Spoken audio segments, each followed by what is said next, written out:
you make your return to action in your adoptive home of Australia against Neil Magny. Do you think having home field advantage against Magny will be an advantage for you? Yeah, 100%. It's one of the few times that I get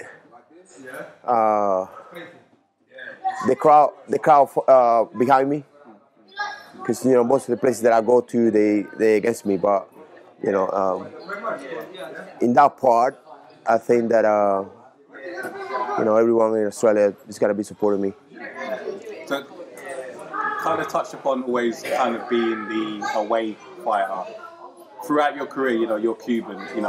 You've plied your trade in the United States for a long time. Yeah. How did it feel? Did you become used to being the guy that was almost the away fighter as opposed to never having home field advantage against your opponent? You was always the away fighter.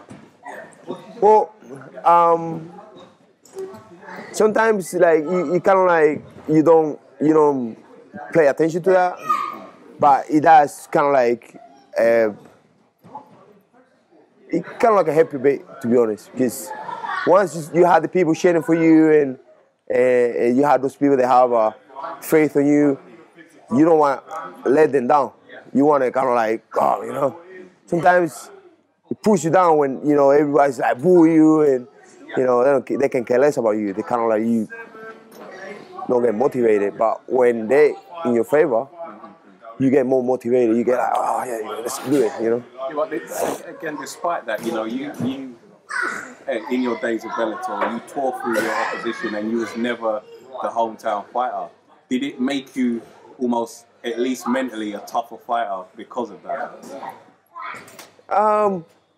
Yeah, not only in that organization, in multiple organizations, that I was kind of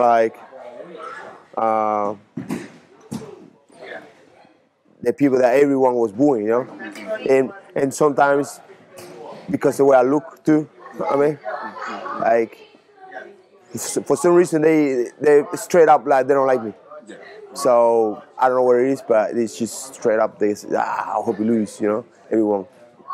Okay, so how does it feel to be able to compete in front of your adopted home? Oh man, I can't wait. I'm very excited. Brilliant. Neil Magny's won 9 of his last 10 fights. Yeah. You've had a layoff. Do you think the fact that they've thrown you into someone who's doing so well at the moment is a sign of how highly rated you are as a welterweight fighter? Yeah, I mean, he thinks he's gonna come out with a advantage of being more in the octagon, but I'm an experienced fighter, man. I mean, I don't get nervous, and I don't get none of those things playing in my mind. So when I go over there, just another fight that I have to take care of. I agree. I think your fighting style, to me, you always seem very calm. It's almost like you see stuff in slow mo, you don't. Yeah. It's very economical how you move and so forth. You don't ever seem to get what's the word? Overexcited. Yeah, overexcited, and no matter what anyone throws at you, you always seem very calm. Yeah. Do you think, again, that's down to your experience as a fighter, because you've had well over 30 fights now? Yeah, I mean, it comes with, the level of the confidence, and I'm very confident. I mean, even this year alone, I haven't been in the octagon.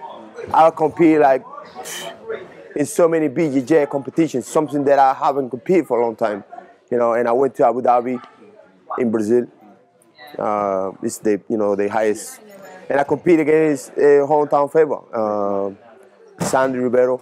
I reckon that I beat him by points. Took him down, took his back, scored a lot of points, but they didn't score it because he's Brazilian. But me competing in another place and competing in the sport that I haven't done for a long time because I was focused on MMA. I reckon that I did brilliant. you know. Yeah, because, you know, despite your setback, you have been very active, and again, it seems like you found a passion and a love in a sport that you haven't competed in a long time, you know. Yeah. And you was able to step back into that sport and compete at a very high level. Do you think that's a testament to your background as an Olympic level judoka? Yeah, and not only that I'm an Olympic, I think that I'm a fighter. You know, it's just me. Like I'm a natural fighter. Like there's some people do this for living, for making the money, whatever. But I'll do it because I like it. And do you think you're the type of person? Look, I've asked this question before. Regardless of what time you was born in, you would have been a fighter. So, yeah. So say if you was born in, you know, in the Roman times, in the Colosseum, you would have been a guy. 100%. Yeah.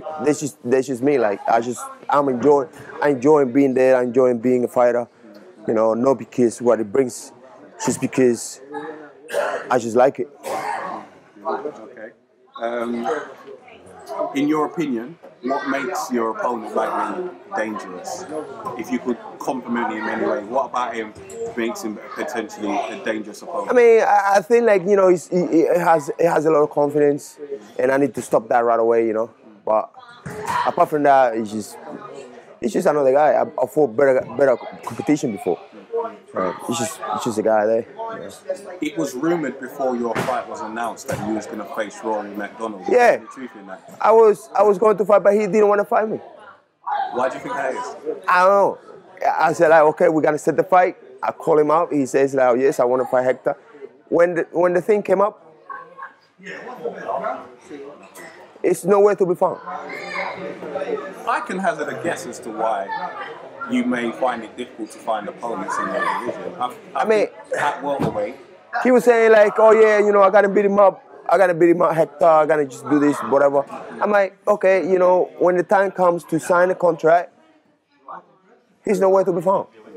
So is that a fight, you know, assuming that you win your next fight and you get out of it unscathed, is that a fight you'd like to make in 2016? Of course, you know, I would love to, but, you know, we have to do something about those guys. They say they want to fight you, and then when since he's the fan, they disappear.